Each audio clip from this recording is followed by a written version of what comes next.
Assalamualaikum warahmatullahi wabarakatuh. Welcome to a brand new video, ladies and gentlemen. Thank you for joining me once again. The channel is growing, alhamdulillah.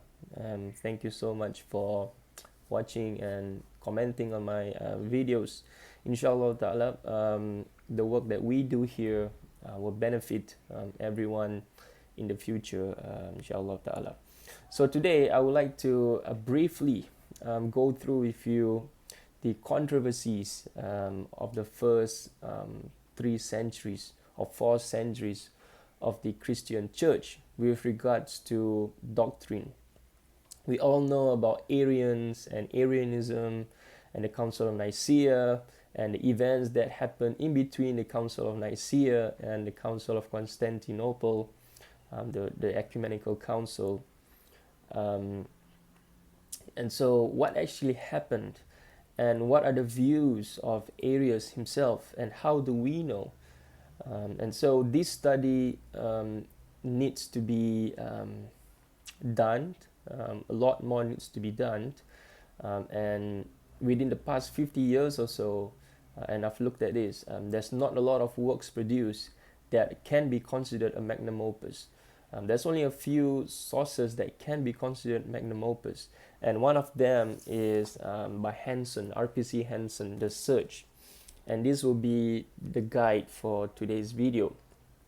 I thought about reading you certain passages here because I have this sticker here, but nevertheless I'll just narrate to you the whole event, not the whole event, just the necessary bits and pieces, because Hansen, he goes through ancient literature to really produce his evidence, and that is one of those things that I look for and I admire in a scholar, whereby they actually show you how they get to their evidence. There's not a lot of works written that have this caliber, this amount of caliber, and so I do not consider those work magnum opus, and so that's why I said there's only a few magnum opus that have been produced that actually discusses thoroughly, in details even, how or what was the controversies. There's a couple of books and a handful of books out there that I feel it is unfair. They have described Arius's view in an unfair manner, and that is partly because due to the lack of primary sources. The primary sources for this, and one can go through Oxford University, has produced a 4-volume compendium of all the early sources that actually speak about doctrines and the controversies, so on and so forth. The book will cost you about 500 US dollars, but for anyone interested, they can actually go to that work and to read for themselves the primary sources. This includes fragments and works that are famous, but again, if one were to Google online, I'm sure one will be able to find PDFs of these works. But how accurate have they been translated? That's another thing, and so that is why I would still advise, if you really want to do things, if you really want to know about the church history, go to university presses, works published by university presses, academic presses, and things like that, because all these works have been vetted. So the first thing to discuss here, it is the importance of having primary sources, the importance of having accurate representation of the primary sources. It is very important, and this is something that the late Hansen actually stresses upon.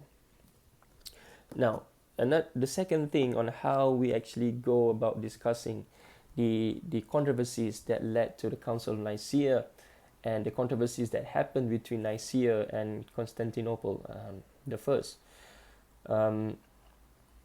I will try to summarize as much as possible into about half an hour or so, because in the future I do plan to do a presentation in this channel, but it's going to take some time for me to actually dig up the primary sources and to present you. because I do have some counter reference to what Hansen has said, and Louis Ayres as well, um, in his book has presented something that is, you know, can be considered a counterpoint, but then again, these are just open to interpretations, and so it'll be interesting for me to try and look at the primary sources, but it's going to take a very long time. But inshallah ta'ala, that is something that I plan to do. And so today, what are in summary, how do we go about discussing the controversies that led to Arianism? First things first, we must understand what Arius teach himself. Now, we do not have a lot of writings from Arius, but we do have writings that were done by his opponents, and so we cannot really take this at face value. But once we start digging into the sources, we can actually, you know, somehow know that his opponent, even though they don't necessarily represent him accurately, because they were hostile towards him, like Athanasius, for example, and Clement and Alexander of Alexandria, for example, they were very hostile towards Arius, and even Constantine wrote a letter and had a lot of name calling towards Arius, and so on and so forth. And so all these letters survive, but the writings of Arius himself, not a lot of them survives. And we know that his disciples never edited his work. And so what we can have from Arius are writings and insertions by his opponents and things like that. So Hansen has done the amazing job of actually sifting through these materials and actually try to the best of his ability, and majority of scholars actually believe that he has done this faithfully, and he has done his very best to actually leave aside his theological bias and try to present us something that is fair and accurate to the best of his abilities. And for the most part, I would say even 99% or 95%, because there's one point that Arius somehow present a different opinion, and that I agree with Arius. But nevertheless, Hansen has done a fantastic job, and I would recommend people actually spend time with this, read this. There's a lot of quotations from primary sources here, but the biblical quotations were not done from the NRSV. Some of them were done by King James, and so those are just the minor few points, because this work was written before 1988. This was produced in 1988, the first edition, the first work 1988, and he died in 1987. He died in 1988, and the NRSV came out in 1989, and so obviously he doesn't have the NRSV to use. But anyway, so what is the controversy? Now, briefly, we have to speak about Christology. Christology is the nature of Jesus. What do people understand about Jesus? What did the early church fathers understood about Jesus? Was he a man? Was he a man God? Did he have a soul? Was his soul divine? And was he generated from God? Now, this is a very complex thing to understand. What does it really mean to be generated from God? Or was he begotten from God? Those two are different. And Muslims will find it difficult to understand why Christian kept on saying that the Trinity makes sense and things like that. That is because a lot of Muslims do not actually understand and have not taken the time to understand what is the difference between generated and what is the difference between begotten. These two are not the same according to the early church fathers, and that is why they argue a lot about this. There's a huge amount of literature actually written to argue with one another as to the difference between generated from the Father. Okay, the Son is generated from the Father and not begotten. Okay, and this is the creed the Niceno-Constantinopolitan Creed, which clearly says this, generated, okay, not made, and things like that.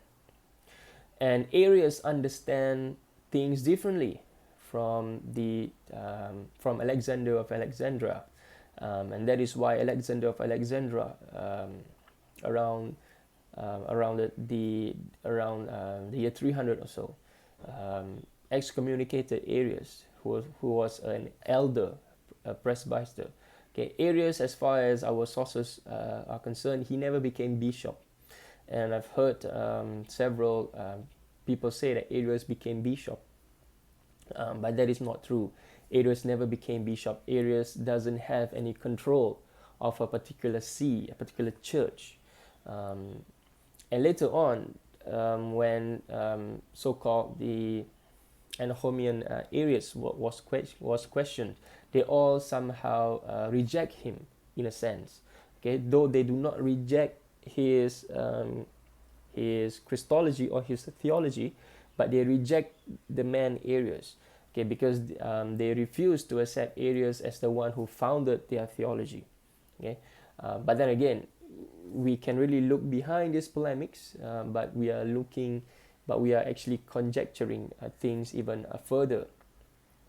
It could be that the Anahomians, Arians later on, because they do not want to be persecuted, they deny Arius, the man, but they never reject his theology. In fact, they adopted his theology and they modify his theology to fit their own era. And us today, looking back on them, it's easy for us to make remarks about what they had done. But you have to understand that these church fathers, these presbyteroi, these church elders, they're very, very, very well educated men.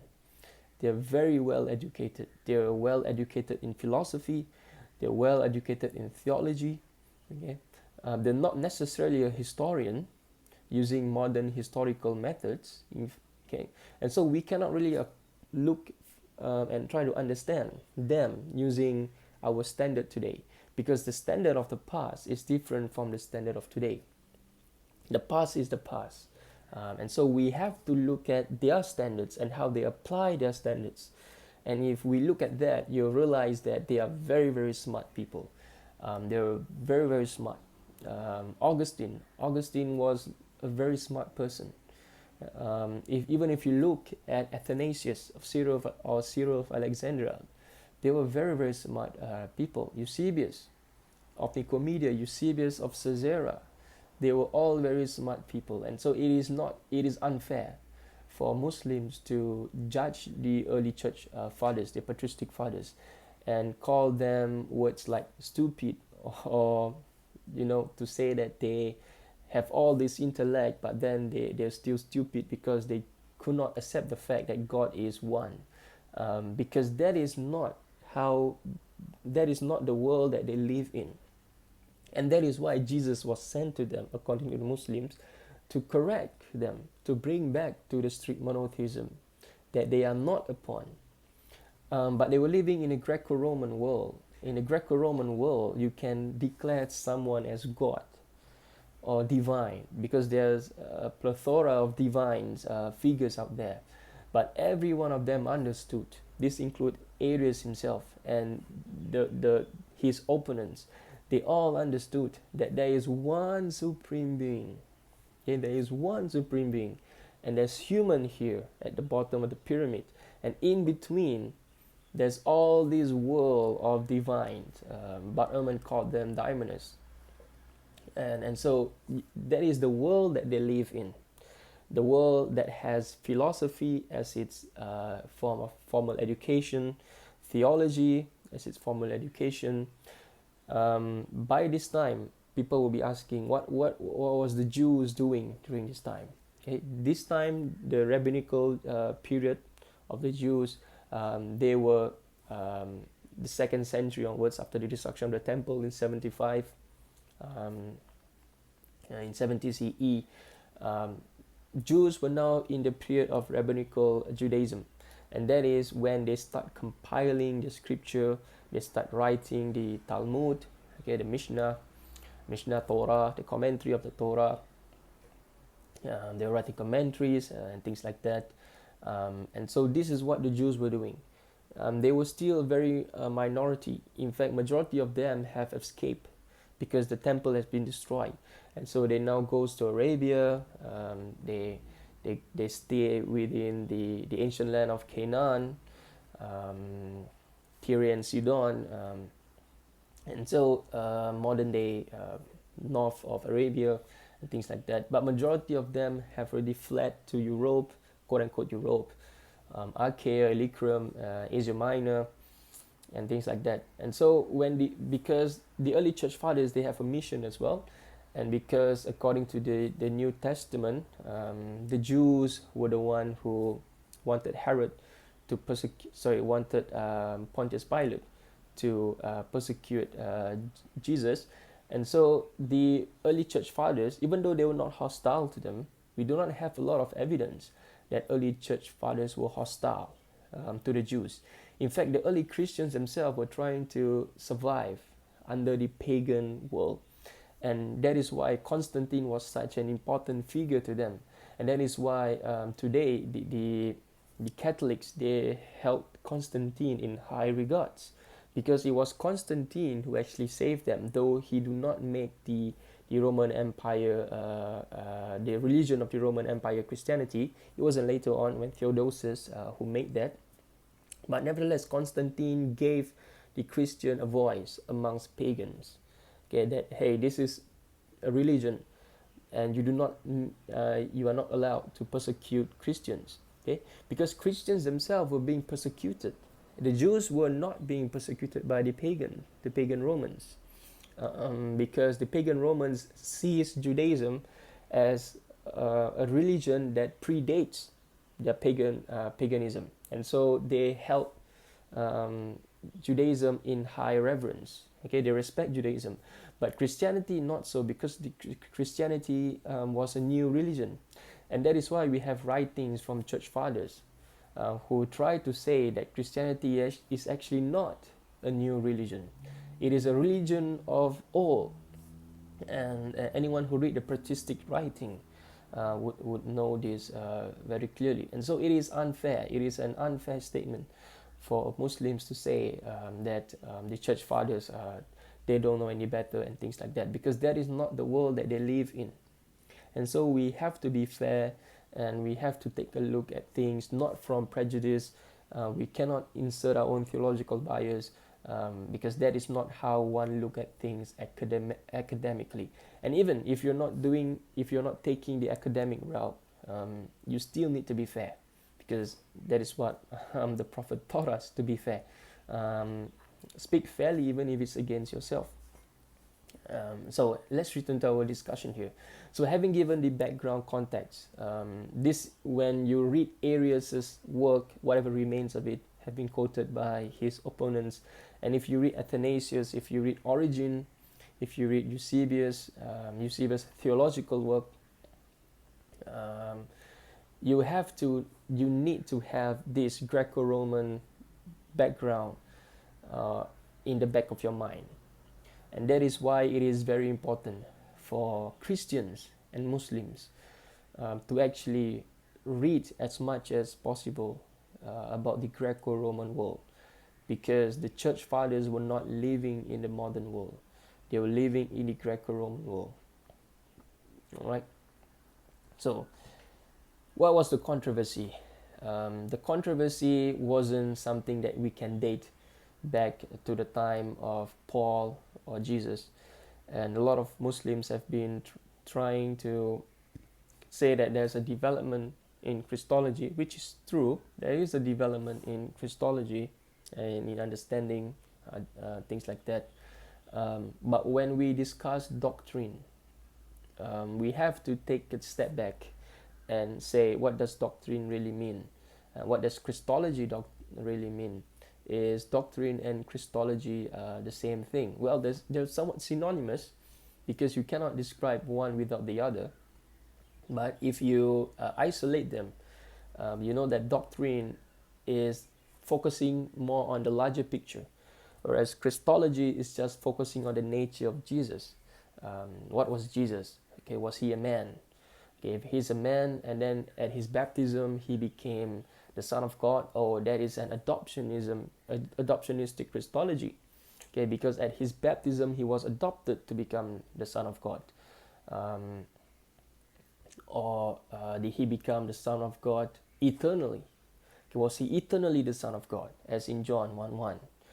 Okay, and so when we say Christology, we are focusing strictly, okay, on the nature of Jesus, the man or the God, Jesus. Okay, when we are talking about doctrine, that encompass everything about the Christian faith. Today, when we discuss about sin, okay, whether the Son and soteriology, and things like that, that is all under the study of doctrine. And Christology is just a part of it. Soteriology is a part of it. Eschatology is a part of it. And so doctrine is looking at the overall picture. And that is why I say you cannot speak of one another without the other. And one of the best thing to do is to not conflate between the two. Because if one conflict between the two, one will not actually be able to see things as it needs to be seen, okay, with clarity. Now, as far as Arianism is concerned, okay, it is not so much about Christology, okay, although we will have to discuss Christology, because we cannot speak about doctrine without the mentioning about Christology. But Arianism is focused more on doctrine. It is not strictly on Christology, okay? Because Arius believe in soteriology. Okay? He believed that Jesus is his mode for salvation. Okay? And Arian believed in a form of hypostasis union. We can call this, I'll just call it Thalatha, Trinity, or three. Okay, three figures that can be considered divine. Okay, and in fact, to put it out there, Arius believed that Jesus is divine. And this might come to a shock to Muslim, but once you start reading the primary sources, you'll know that Arius thought that Jesus is divine. And so I've heard a lot of Muslims say that Arius do not believe that Jesus is divine and things like that. No, Arius declared Jesus as God. Arius, what we have of his writings from his opponent, which is why I say earlier on, we have to be careful as to how we treat these sources. But based on the sources that we have, Arius declared Jesus as God. Okay, but what does he mean by that? That is the question that we need to ask ourselves. Okay, and that is why the background of the understanding of the Greco-Roman world at the back of your mind is very important. Because today, when we say you are a god, okay, any Muslims who say that, he can pretty much be excommunicated by the Mufti, okay, because he has fallen into major blasphemy. Okay, to declare someone else's god is a major theological controversy, okay, that one can face, and one needs to go counseling, okay, if they are living in the Islamic land. But in the Greco-Roman world, when Arius called Jesus Theos or God, he doesn't mean that Jesus is the supreme God. None of the early church fathers believed that when they call Jesus as God. Okay, even when they say that Jesus is generated, not made, okay, begotten, not made, they basically do not mean that Jesus is the supreme God. And that is why they are able to come out with the doctrine of the Trinity, okay, because during those times it made sense to them. Today it makes no sense to us, to me at least, to me. Yeah, that is unfair statement to say it doesn't make sense to us, because the Trinity, according to Christians, makes sense, but to me, it doesn't make sense, um, because of my theological bias. Okay, that has affected me, to say that the Trinity doesn't make sense. Okay, we should accept our theological bias. We should recognize our theological bias, because once we recognize our theological bias, we can faithfully represent the other people's faith. Okay, and we do not want to misrepresent their faith. And so when Origen, for example, okay, when he believed that Jesus is divine, does he really believe that Jesus is the supreme divine? The answer is no. Okay, but no doubt Origen believed that Jesus is divine, worthy of worship. So does Arius. Okay, and so does the church fathers like Eusebius, and Justin Martyr, Tertullian, Epiphanius, Gregory of Nazianzus, Gregory of Nyssa. Okay, all these church fathers, they believe that Jesus is divine, worthy of worship. And that is why it's easy for them to come out with the doctrine of the Trinity. It's not difficult for them. Even though the doctrine of the Trinity is not in the Bible, okay? But they are able to pick out passages here and there, because they understand, okay, according to their language, because not only the supreme God is worthy of worship, okay, even the gods in between, the household god, the god of the lake, the god of the farmland, the god of the wind, the pneuma, the spirits in the air, they are all worthy of worship. And that is the practices of the Greco-Roman world, which the Christians, church fathers, were upon. And so it is no problem for them to come out with the doctrine of the Trinity. And so once we have faithfully represent them, okay, inshallah, now that we have done, and so it is easy for us to navigate through their minds, their thoughts, what were they thinking, okay? And this is the more proper way to do philosophy. We cannot do philosophy and conflate it with theology, because these two are not the same.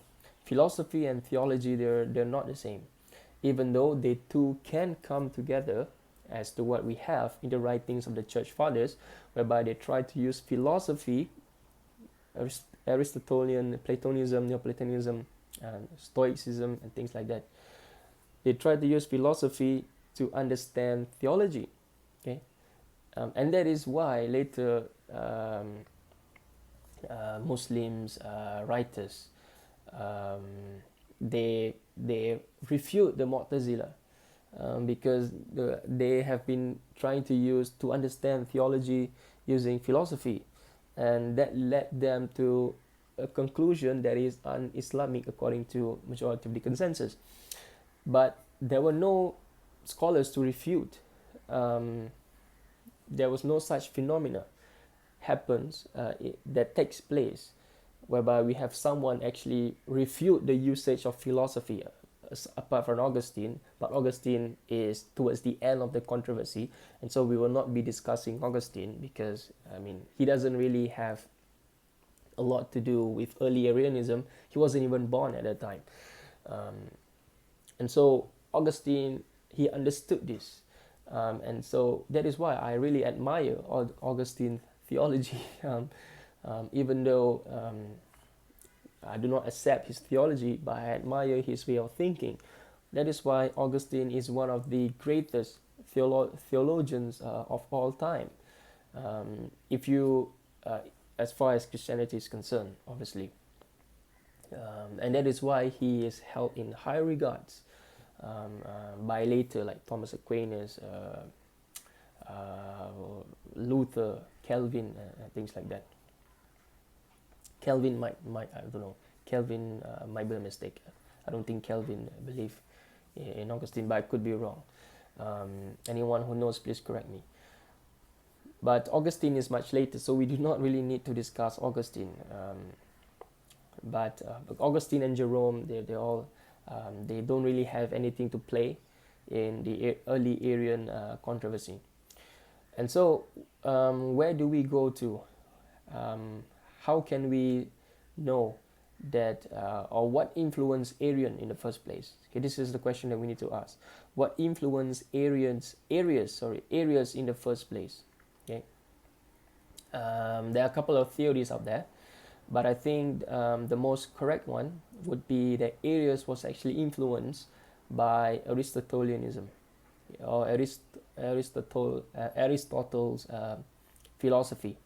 Okay, and it is, I think it is not true to say that Arius was, he took Arian. It is not true to say that Arianism comes from Origen. Okay, Origen.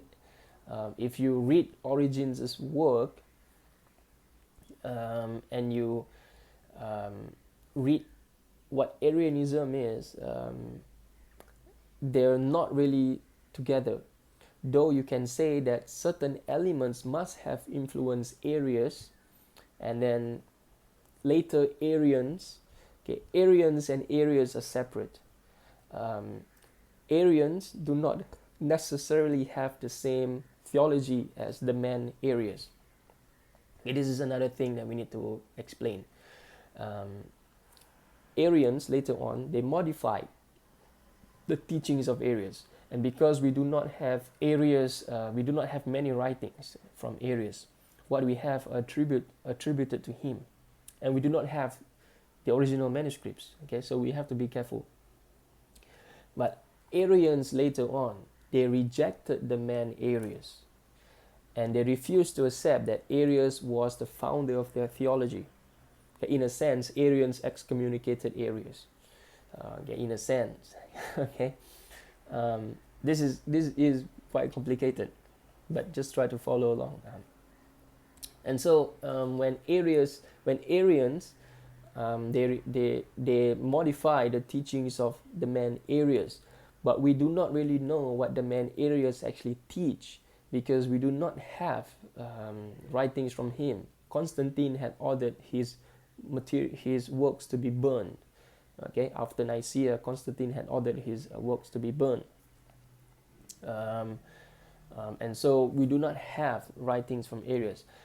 What we have are Arians. Okay, they were called Arians, but again, a lot of scholars believe that they should not be called Arians because their theology is definitely different from what the early people were attacking Arius of. Okay, if we read what the early opponents of Arius, the man, were actually writing about him to refute him, and if we compare that to the later theology of the Arians,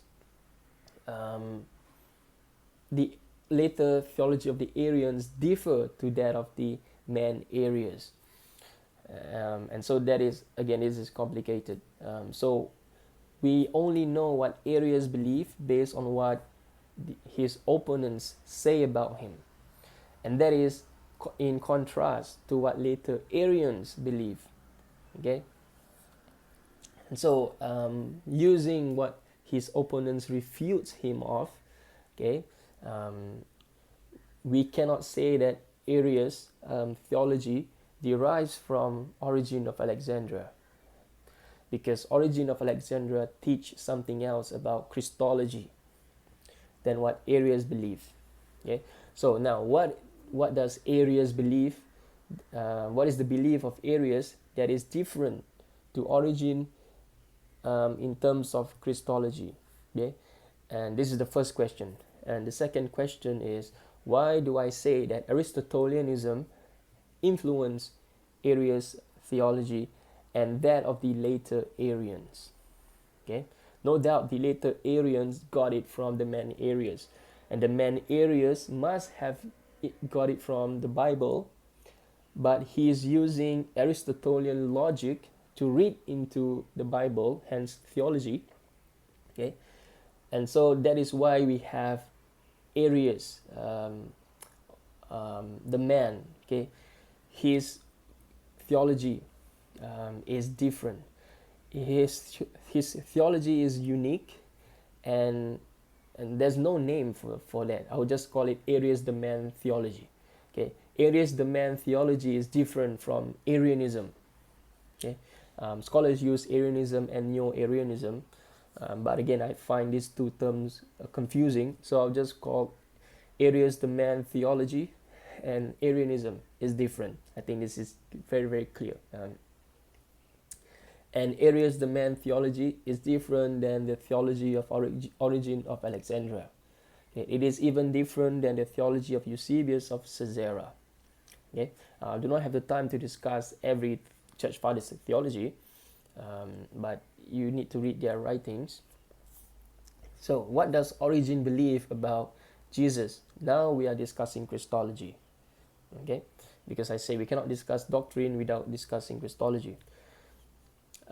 First, let me present you what Arius himself believed. Okay, Arius believed that Jesus the Son, okay, is divine. Okay, but there was, and he is uncreated. Okay, but there was a time that he did not exist. Now this is confusing. This is confusing. What do you mean that he's uncreated, but then there was a time that he did not exist? But that is what Arius believed. That is, in a nutshell, what he believed. Now, to explain his belief, okay, with an F, what does he mean when he say that? Because if we use modern understanding, we would definitely hit a brick wall, because what you're talking nonsense. Okay, what do you mean? Anything that is uncreated means that that person is eternal. Okay, that is our modern understanding of the English language. Okay, in fact, the people of the past weren't speaking English; they were speaking Greek. Okay, so what does Arius actually mean when he say that Jesus, he is divine? Okay, and he's different from the Father. He's subordinate to the Father. Okay, but there was a time whereby he's uncreated. Okay, but there was a time whereby he did not exist. How do we explain this? Arius the man theology. If we try to look at it and understand it using modern experience, we will never be able to encapsulate it. And so we do need to go back to how the ancient Greek understood. Okay, we need to try and take a time machine and transport ourselves to the Greco-Roman world of the 300s, 313 or so, and try to understand or experience things from that way. Now, this is not easy for one to do unless one really have in-depth knowledge of the Greco-Roman world. I'm not saying that I do, okay, but you do really need to know bits and pieces of the Greco-Roman world. But according to the church fathers, okay, of the 3rd century or 4th century, whatever Arius has declared makes sense to them. Okay, it makes sense to them, and that is why they attribute a lot of time and effort to refute. If it doesn't make sense to them, they just brush it under the carpet. Okay, the fact that it makes sense to them, and that is the language that they talk, according to John Dominic Crossan. Okay, that is the language that they use, and it makes sense to them, and that is why we have this whole polemics out there. Now, I'll definitely have to do a part 2 because it's about Salatul Maghrib soon. But just to end on a note here, I'll just repeat what Arius believed. Arius basically believed that Jesus is divine, okay, the Son is divine, but he is subordinate to God, okay, the supreme God, I meant, okay, uncreated, eternal, things like that. But the Son is also uncreated, okay? But there was a time whereby the Son did not exist, okay? And this is pretty much what we can say fairly about what Arius the man actually believed. How is this different than later Arianism. Okay, later Arianism have pretty much been influenced or have been watered down in a sense. Okay, um, for example, late Neo-Arians believe that the sun cannot be uncreated, okay, because there would be two gods, two uncreated beings. Basically means two beings that are eternal, and so they watered down Arius' Christology about Jesus. Okay, and even though they accept that Jesus is subordinate to the Father, and now Jesus is not uncreated. Okay, so they have basically dropped the uncreated word, and then basically you are left with just three. That is, Jesus is divine, okay, worthy of worship. Okay, um, he is subordinate to God. Okay, and there was a time whereby he did not exist. Okay, and Arius added one more, that he is uncreated. But later, Arianism removed the uncreated things like that. And so that is why I say that later Arians is different from Arius the man theology. It has been watered down. Okay, no doubt Nicaea had a huge impact because again, this is just conjecture, but people do not want to be excommunicated because that is their bread of life. For example, what happens to their families? For example, Athanasius was exiled many times. But somehow he survived. But because Athanasius was a very, very strong person, a bishop of Alexandria, he succeeded from Alexander of Alexandria, things like that, who succeeded from Demetrius of Alexandria, who was hostile to Origen around in the 3rd century, early middle 3rd century. So anyway, I'll have to make a part 2. My apologies, it's Salatul Maghrib soon. And I'll see you on my next video. My name is Arfat. Assalamualaikum warahmatullahi wabarakatuh.